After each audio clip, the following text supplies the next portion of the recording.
ہمارا دشمن جو اربوں ڈالر جو ہمیشہ اس نے انویسٹ کیے کہ پاکستان کے عوام اور پاکستان کی فورسز کے درمیان کوئی ذہنی اختلاف پیدا کیا جائے، لیکن وہ کامیاب نہیں ہو پایا. لیکن ایک دن 9 مئی کو ہم نے دیکھا کہ اس کے اوپر جو کچھ کیا گیا وہ بنیاد تھی جو ہمارے اندر سے ایک رکھی گئی پاکستان کی فورسز اور پاکستان کے عوام کے اندر اختلافات اور غلط فہمیاں پیدا کرنے کی.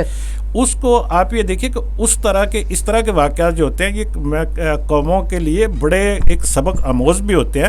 اور ان سے ہمیں سیکھنا بھی چاہیے اور ان کو کسی بھی صورت نظر انداز نہیں کرنا چاہیے. ہم 1 سال ہو گیا ہم انتظار کر رہے ہیں بہت ساری چیزوں کا کہ جی کہ اس کے اوپر کوئی ڈیولپمنٹ ہو، کوئی اس کے اوپر کوئی ان کا کوئی فیصلہ آئے، کوئی ان کے اوپر جو ذمہ داران ہیں جو اس اتنے بڑے سانے کے ان کو کیفر کردار تک پہنچایا جائے. لیکن ابھی تک ہم منتظر ہیں اور افسوس کی بات ہے، میں یہ کہوں گا کہ یہ افسوس کی بات ہے کہ ان کے اوپر کوئی اب تک کوئی فیصلہ نہیں آ پایا. آپ کے خیال میں کیا وجہ، ٹھوس ثبوت موجود ہے بس اسٹل کوئی فیصلہ نہ آنے کی کوئی خاص وجہ آپ کو لگتی ہے؟ دیکھیں مجھے جو اصل میں اس میں ایک چیز نظر آتی ہے، وہ چیز نظر آتی ہے کہ کسی نہ کسی جگہ کسی نہ کسی لیول پہ کوئی نہ کوئی، اس کو آپ لفظ استعمال کر لیں، کوئی ہمدردی ہوگی کسی کے ساتھ کسی کو، یا کوئی سہولت کاری ہوگی کسی لیول پر، یہ چیزیں ہو سکتی ہیں اور کوشش ہوگی کہ کسی نہ کسی طریقے سے ان ذمہ داران کو بچایا جا سکے، کیونکہ لٹکانے کا مطلب اس کے علاوہ اور کچھ نہیں ہو سکتا. اب کے شواہد آپ کے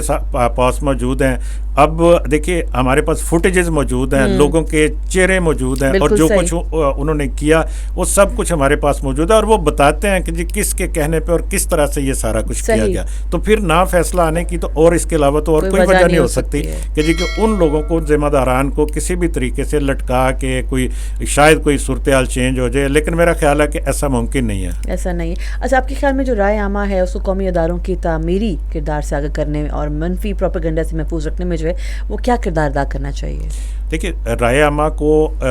بتانا چاہیے، ان کو سب کچھ جو اصل جو صورتحال ہے وہ ان تک ضرور پہنچانی چاہیے اور اسی طاقت کے ساتھ پہنچانی چاہیے جس طاقت کے ساتھ دوسری طرف سے یہ پروپیگنڈا کیا جا رہا ہو کہ اس میں تو ہمارا ہاتھ کوئی نہیں ہے. جس طریقے سے بتایا جائے کہ جی کہ یہ کیا ہو گیا، مطلب ایک تاثر یہ دیا جا رہا ہے نا اس وقت بھی کہ جی کہ وہ ایک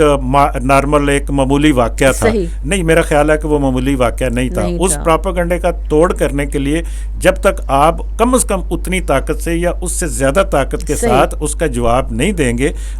چاہے پروپیگنڈا ہو تو اس کا جواب اسی صورت میں اس کا رائے عامہ کو ہموار کرنے کی صورت میں لوگوں کو گائیڈ کر کے کہ اصل حقائق یہ نہیں جو آپ سن رہے ہیں، اصل حقائق یہ ہے. بالکل صحیح. تو یہ چیزیں ہیں کہ یہ کرنا پڑے گا. سوشل میڈیا کے دور میں جو ہے یہ حقائق کو توڑ مروڑ کے پیش کرنا بہت زیادہ آسان ہو گیا ہے اور یوزلی پروپیگنڈا کے لیے لوگ ایسے استعمال کر رہے ہیں. اچھا مجھے بتائیے گا امجد باز صاحب، بہت ساری دفعہ جو ہمارے یوتھ ہیں، ہمارے جو بچے ہیں، ہم گھریلو جو ہمارے لوگ ہیں، عام مینگو مین کو عام آدمی کہتے ہیں، وہ اس بات سے جو ہے وہ اکثر اعتراض کرتے ہیں کہ مطلب اس میں جو ہے جو بھی کچھ ہوا ہے اس میں کیسے پتہ چلے غلط ہے صحیح. آپ ان کو اس طرح بتا سکتے ہیں کہ قانونی طور پہ ملک کے موجود جو آئین ہے اس کے اگینسٹ جانا اور جو ہے قومی عمارات کو نقصان پہنچانا یہ کسی بھی احتجاج کے حوالے سے دنیا میں کہیں پر بھی لیگلی جائز نہیں مانا جاتا. صرف پاکستان میں اس بات پہ افسوس نہیں ہو رہا بلکہ کہیں پر بھی اگر ہوگا تو غلط ہے. ہم جو ہے امریکہ میں ٹرمپ صاحب کی مثال لے سکتے ہیں کہ وہاں پر انہوں نے جو ہے وائٹ ہاؤس میں لوگ گھس گئے اور دیٹ واز اسٹل وہاں پر بھی اس بات کو صحیح نہیں مانا گیا. تو آپ بتانا چاہیں گے میں سننے والوں کو کہ why is it considered right? دیکھیے بات یہ ہے کہ جب ہم بات کرتے ہیں کہ آزادی اظہار کی تو وہ مادر پیدر آزادی نہیں ہے کسی بھی جگہ. آرٹیکل اگر 19 کی بات کی جاتی ہے اکثر یا پوری وہ 5-4 شکیں ہیں اس کے آگے پیچھے کی، ان سب کو ملا کے آپ دیکھیں تو کسی بھی جگہ یہ نہیں ہے کہ آپ مادر پیدر آزاد، آپ جس کا مرضی جو مرضی جس کے خلاف آپ پروپیگنڈا کریں. یہ تو ہوگی پرسنل جو لوگوں کے دوسروں کے حقوق کے حوالے سے بات، آپ کی آزادی اور دوسروں کے حقوق دونوں جڑے ہوئے ہیں. تو ایک لائن آتی ہے جہاں پہ آپ کو وہ کراس نہیں کرنی چاہیے. اسی طرح سے آپ نے مختلف املاک کا ذکر کیا، آپ نے مختلف مقامات کا ذکر کیا. میں کہتا ہوں کہ تھوڑا سا یہاں پہ اس میں اضافہ ہمیں کر لینا چاہیے. وہ یہ ہے کہ کچھ املاک، کچھ جیسے آپ مذہبی طور پر بات کرتے ہیں کہ ایک میرا گھر ہے اور ایک مسجد ہے، دونوں کے احترام میں، دونوں کے تقدس میں بڑا فرق ہے. میرے لیے کوئی شک نہیں ہے کہ میرا گھر میرے لیے بڑا اہم ضرور ہو سکتا ہے، لیکن مسجد کا اپنا ایک احترام ہوتا ہے. اسی طرح سے کچھ مقامات، کچھ بلڈنگز، کچھ جگہیں ایسی ہوتی ہیں جو علامت ہوتی ہیں، جیسے آپ کہہ لیں کہ شہداء کی یادگاریں ہوں گی، تو ان کا مرتبہ مقام کسی بھی عام چوک سے، کسی بھی اشارے لگے ہوئے جو آپ کو نظر آتے ہیں راستے میں، یہ جو ان کو توڑ پھوڑ کرنے میں دونوں میں فرق ہے. تو جب آپ کسی علامت کو توڑتے ہیں نا، تو اس کا مطلب یہ ہے کہ آپ اس جس کی وہ علامت ہے اس ادارے کے اوپر یا اس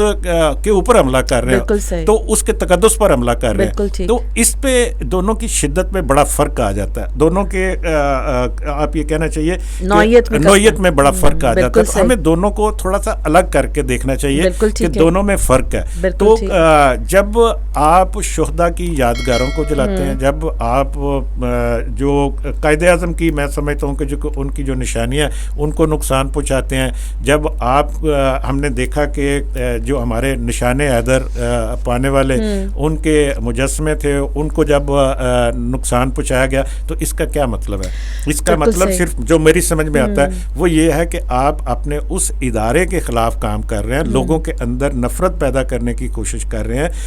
اور ایک تفریق ایسی عوام میں اور اس ادارے کے درمیان پیدا کرنے کی کوشش کر رہے ہیں، جس کوشش میں جیسے میں نے شروع میں ذکر کیا تھا کہ دشمن نے اربوں ڈالر اس کے اوپر خرچ کیے، لیکن وہ کامیاب نہیں ہو پایا، اور ہم نے وہ کام کیا، ہم نے وہ کام ان کو آسانی سے کر کے دیا.